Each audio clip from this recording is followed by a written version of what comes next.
but radio was always something I knew I could get into.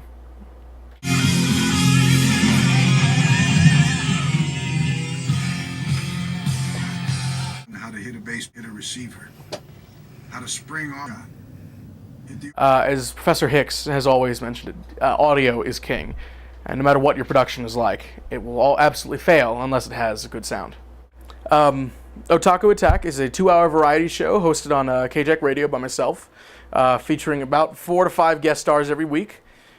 We specialize in video game news and reviews, as well as random commentary and rants, as well as anime reviews and movie reviews, and just about anything we feel like talking about during celebrations tomorrow. It's not what Bungie does, it's what Microsoft does. And we're not really fond of that kind of idea. Microsoft has never done anything like that before, and they wouldn't, I don't think. Bungie is its own entity, but at the same time, Microsoft owns most of the rights to the Halo franchise. Okay. So at this point, it's up to them. Thankfully, I've trained all of my guests not to poke the bright, shiny buttons on the radio board, which has prevented many a mishap. Technically, KJAC is not an FCC licensed station, so we are not bound by the FCC rules and regulations. We're free to drop as many swears as we can, but it is something we generally frown upon. Professionalism is always encouraged, so we tend to enforce upon ourselves a very strict no swearing rule. Sitting drinking Chris with my bitch and friend. And when I step into the clubs, you know I'm stepping with style. I raise my left hand, part of people say hi.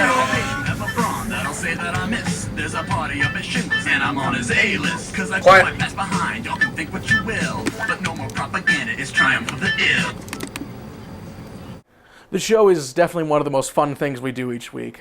Just the energy we have together, being in the booth, throwing ideas around and bashing around the stupid ones, and just generally making asses of ourselves on the radio waves for everyone to hear is quite a good time.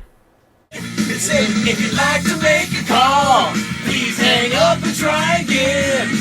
If you need help, hang up and then dial your operator.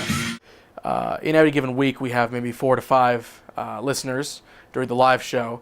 I sense we have a much greater following in our podcast, though, which is rather encouraging. But no matter how few or how many people listen to it, this show is still something that I definitely enjoy doing, and I'll continue doing it as long as they put me in front of a microphone.